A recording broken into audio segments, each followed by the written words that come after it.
love you, Omar. Why don't you just make 10 louder and make 10 be the top number and make that a little louder? These go to 11. So you got a new record with the new band. So Ginger and the Sinners. I guess this goes back to 2019, right? That you guys formed this. Yeah, just before lockdown, just before the big COVID drama, we already had the album recorded and ready to go, and it was about roughly 2 years until it actually came out, or it's about to come out. So yeah, it's been a frustrating experience, but I'm sure it's been a frustrating experience for everyone in the whole world. Yeah, right. So, but this predates kind of the hiatus that the Wildhearts took then, huh? Yeah. Well, this, the Wildhearts, when we got together with the Sinners, the Wildhearts was still looking good. Right. It was still looking like something that had some life in it. And then by the time this, it came round to doing some more gigs, I just found such a bond, such a friendship in the Sinners that when I got back with the Wildhearts, and it was kind of like, I don't really need to be doing something at my age, with my experience that doesn't involve music. It's just a load of drama. It's people's drama that they're just bringing on board. And I'm like, no, I just want to work with people who want to make music. Right. That was the Sinners wasn't set up as an alternative to the Wildhearts. I figured the Wildhearts was going to stay together, but it never works out, that band. Right. So this band, I think I was reading something where it sounds like you hadn't met these guys until you guys got into the studio to write some songs. Is that correct? Yeah, it was great. It was something I really wanted to do. I wanted to make some music with a band, do it like when Bob Dylan just got the band to be his group. Right.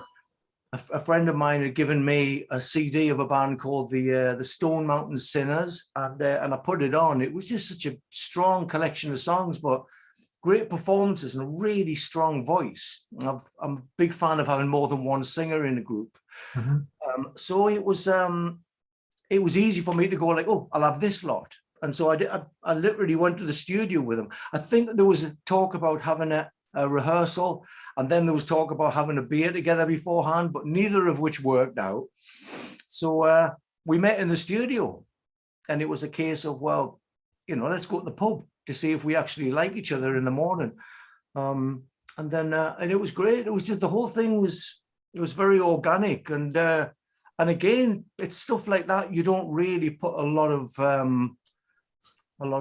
stock in, a lot of concern. It's not set up to be a long-term commitment.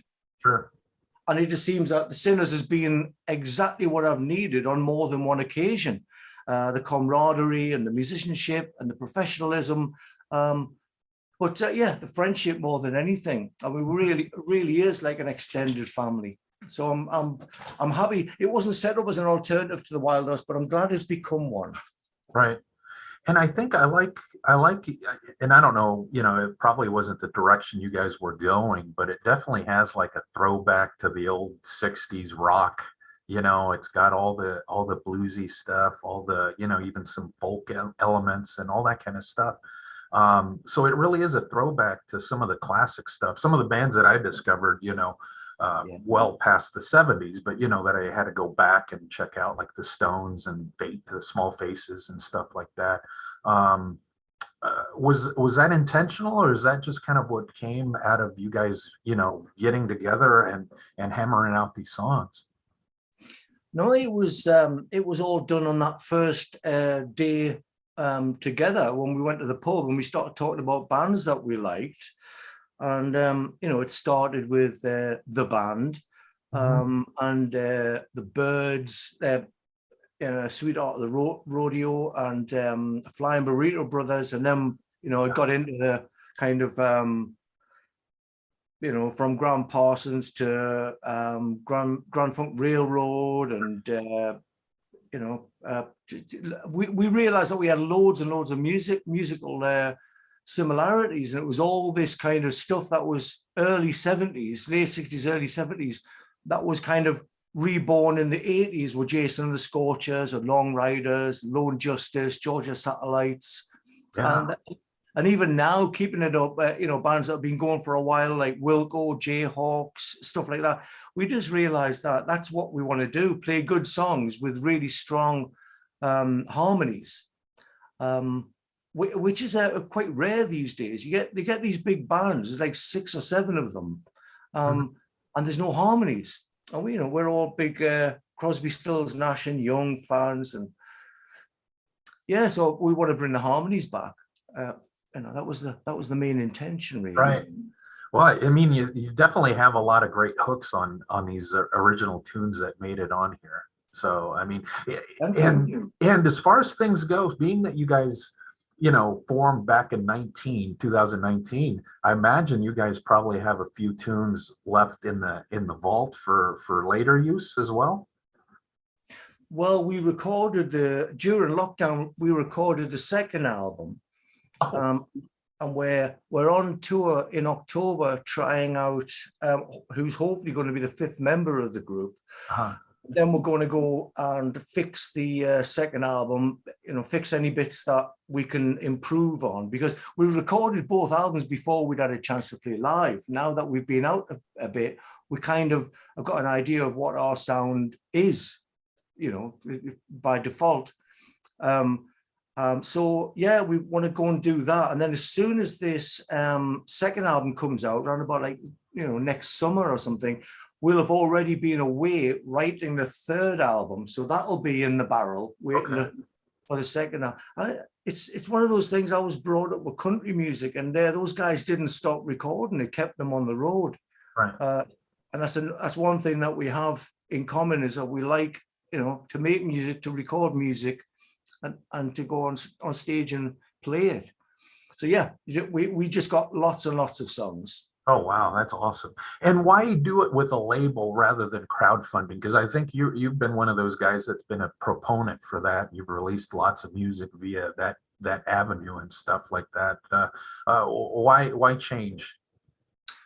4 words: Little Steven Van Zandt. Okay. He's a legend, right? And I'm a big fan. I'm a big fan of him for a lot of reasons, politically and musically.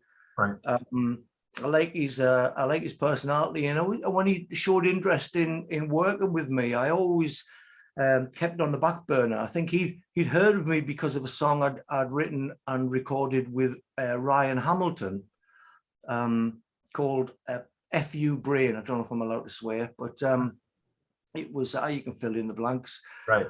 And he heard about me from that, I think. And I'd played with Michael Monroe, so there was that thing as well. He'd worked on one of Michael Monroe's album, Demolition 23. And I just thought he really does understand music. So if he wants to work with us, then the answer is yes. Right. Okay. So that was the deal breaker, right? You had to do it. You don't get a chance to work with people that are living legends. I mean, there's too many dead legends. I believe in holding the living ones close to my chest. Yeah. Awesome. And I'm really enjoying Wasted Times. I mean, I know that's been out for a little bit, but you know, I play that pretty frequently. I'm looking forward to the release of the record in October. I think it's October 7th, if I recall. So it's coming out, you know, worldwide, as now there's a worldwide release, but I'm looking forward to it. I don't know if you mind. Would you mind me asking you a few things about your back catalog and history and stuff? You can ask me anything you want. All right, man. Well, we'll see how much time we got, because the time's ticking here. But I was going to ask you about the Choir Boys. I mean, what resulted in your exit from that? Because again, they're a pretty popular band. You know, to a certain extent, they have pockets here in the U.S. and they always play the Monsters of Rock cruise and stuff like that. But you were a part of that at one point. And what resulted in your exit from that? I think I was too large a personality for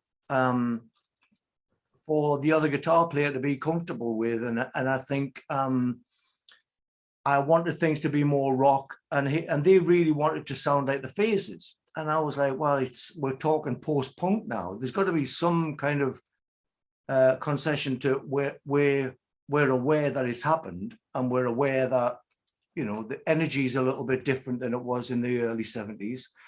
But they didn't like really anything about me. So when we went to America and the friendship was in tatters, I just did what any young kid does, his first time in California, in Los Angeles, in Hollywood, and I hung around with the worst kind of people, did really stupid things, and got into a lot of trouble. And when I was leaving America, I seem to remember Sharon Osbourne, who we were over there to meet, having to pull me out of a wardrobe. I think I collapsed in a wardrobe or something, and, you know, stupid stuff. But as far as they were concerned, that was enough to fire me. And I think they already had my replacement in mind. So, you know, it hurt at the time. It hurt a lot, you know, like anything, like breaking up with a boyfriend or a girlfriend. But it really was a good thing. And since then, I've always tried to look at bad times being the catalyst to something, you know, being the catalyst to change, which is change is valuable anytime, whatever happens. But when your life takes a complete plot twist, it usually ends up being worth it. And so it taught me a lot. It taught me a lot about resilience and about, you know, how far to trust people.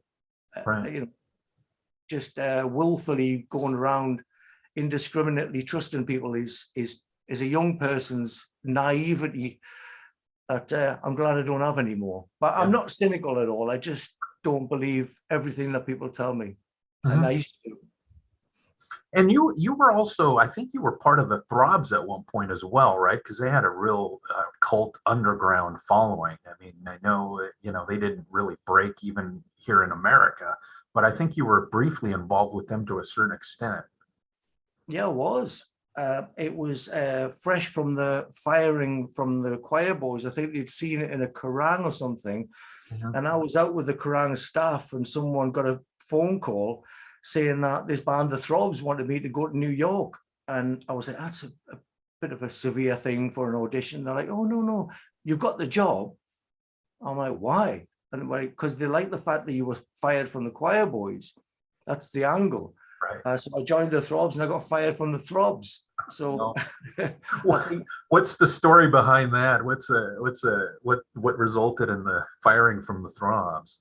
Well, again, I'd never been to New York. I'd never stayed in New York. I was hanging out with probably the wrong people and behaving in the wrong way. I was just being me.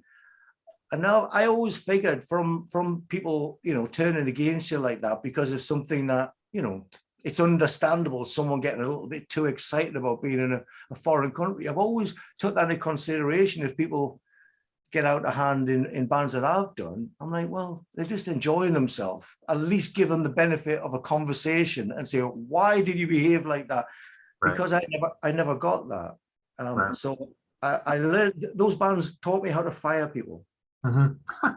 There you go. And then you had a near miss with the Brides of Destruction. I think you were involved with them, you know, for a period of time, and then that resulted in your exit from that.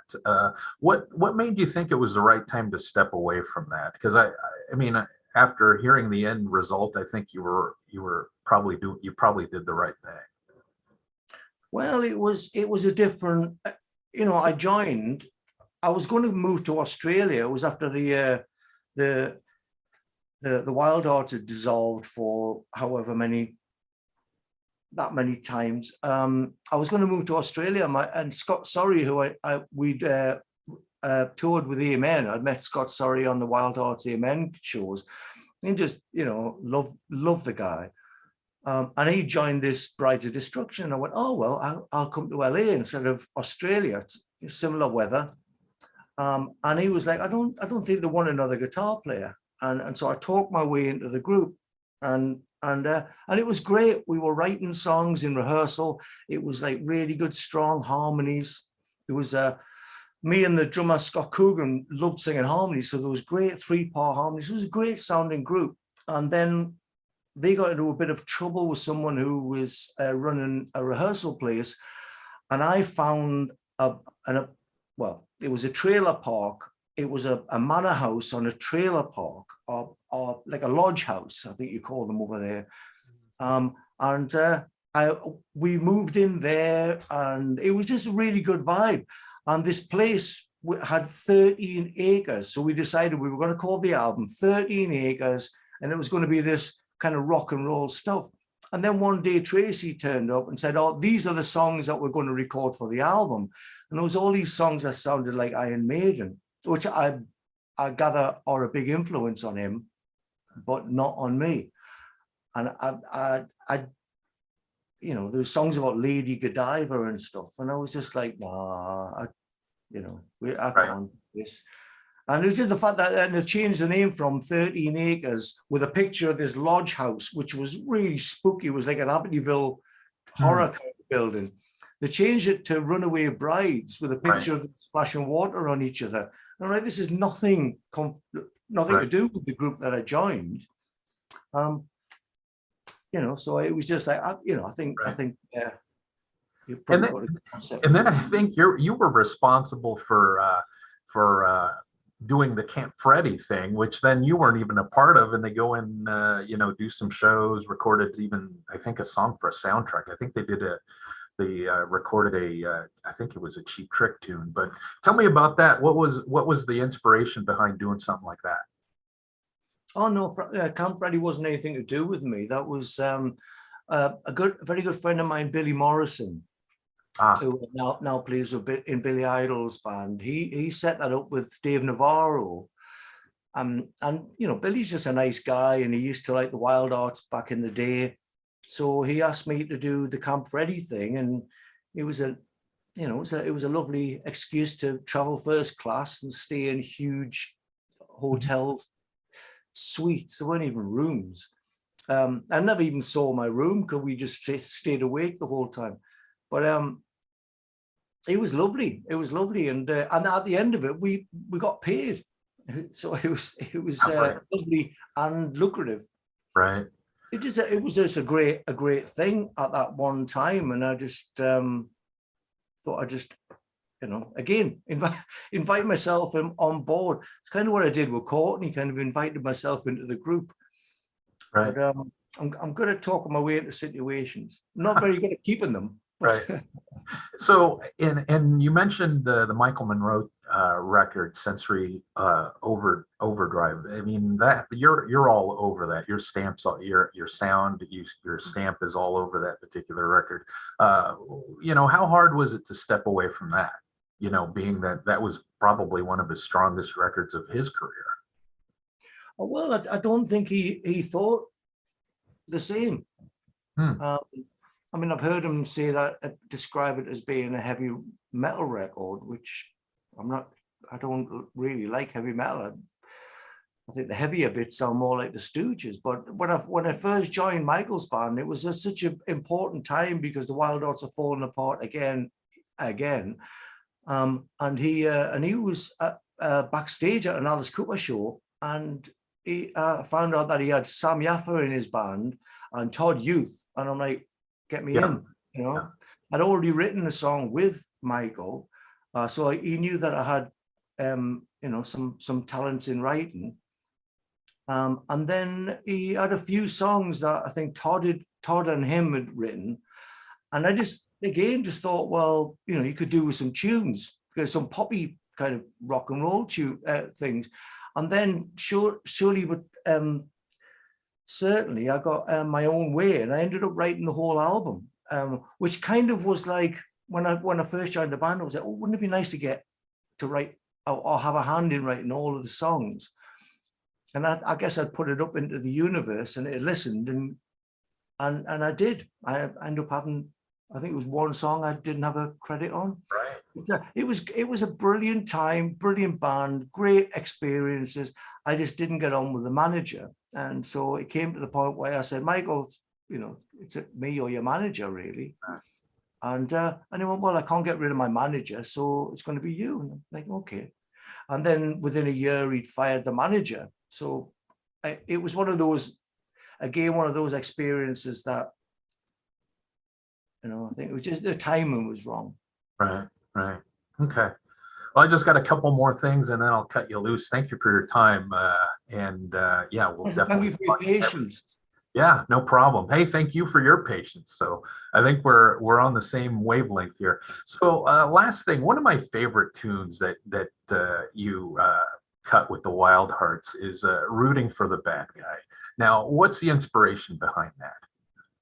Oh, just the same as most kids. You know, I used to like the talking baddie in the cartoons, or the you know, Saturday morning TV that I used to watch when I was a kid, especially cartoons. I hated Tweety Pie. I hated Roadrunner. You know, I like, you know, it was, I like Jerry the Mouse. He was all right. But, you know, I really wanted Wile E. Coyote to catch Roadrunner. And I always figured that if I ever get rich from music, I'm going to get someone to make me a cartoon where he catches them and just eats them. But like most people, I think, you know, a lot of these studios set up these premises for you to root for the bad guy. And in music, it's in movies rather, he's always the best, most rounded character in the movie. He's got the best script. I think all actors probably secretly want to play the bad guy because it's a more interesting role. Yeah, just like, you know, letting everyone know that I feel exactly the same as you. Everybody secretly wants an unhappy ending. Right. And Last thing, and I know you're a big proponent of people taking care of their mental health and stuff like that. Any words of wisdom for folks out there that might be struggling with that? Ask your doctor about your dopamine levels, because anyone who suffers from anything like depression, anxiety, or anything like that, all you talk about is your serotonin levels. And I had a doctor mention dopamine levels, and it's been a game changer for me. So I think even if it's something that isn't bothering you, if your depression medicine isn't working, you could have bipolar 2, which is the undetectable version of bipolar schizophrenia. You know, it's very it's functional, so it's easy to miss. So I would urge people to talk about their dopamine levels with their doctor, and the rest of it is just make it to bedtime. And if bedtime is 2 o'clock in the afternoon, go to bed. Just get through the day, one day at a time. It's just like anything else, like Alcoholics Anonymous or, you know, Narcotics Anonymous, except we don't get a meeting. You know, we have to deal with it ourselves. But just make it through the day, because it's a bad day, not a bad life. There you go. All right. Well, I said that was the last question, but I got one more because I just popped into my head. I know you got Wildhearts blew Izzy Stradlin and the Juju Hounds off stage on that European tour. Did you ever make the peace with Izzy for bouncing you off the tour? No, I just never. He went missing, and we never spoke about it. It did us a load of good. Again, it was an unfortunate thing at the time, but it really did push us to another level as far as you know, our reputation was concerned, and all stuff like that. I used to love hearing about bands getting kicked off tours. You know, I heard Cheap Trick got kicked off a Kiss tour because they were too good. I don't believe it's true, but it's one of those urban myths that as a kid, you just want to get kicked off a tour. Right. You know, for what you wish for. Sure. We were just really good. We were on the rise, and you know, we were popular, so we were selling a lot more merchandise than they were. And I think it was just a case of he got this group based on the Choir Boys and stuff like that, and ended up getting like a really heavy punk band that sounded nothing like the Choir Boys. And so I think he was a little bit shocked that it was such a weird match. Mhm. There's a lot of reasons. All right. Hey, man, thank you for your time. It's been a pleasure. And we'll get the link for this on knec.com. Plug the record. Best to you and the Sinners on this one. And it sounds like there's going to be a load more music coming from you guys. So I look forward to hearing it. Yeah, there's going to be a lot of stuff. And I'm also recording a solo album at the moment, which will be out next February or March, which I think is my best. Nice. Well, it's my favorite record. So Okay. I don't know what's best. I'll let everyone else Okay. judge if it's the best one. But I think you're going to like that one. Fantastic. Hey, man, again, thank you for your time. Thank you for your patience. And we'll talk again soon, I hope. I hope so. I hope Okay. so. Take care. Thank you. Bye-bye. Bye.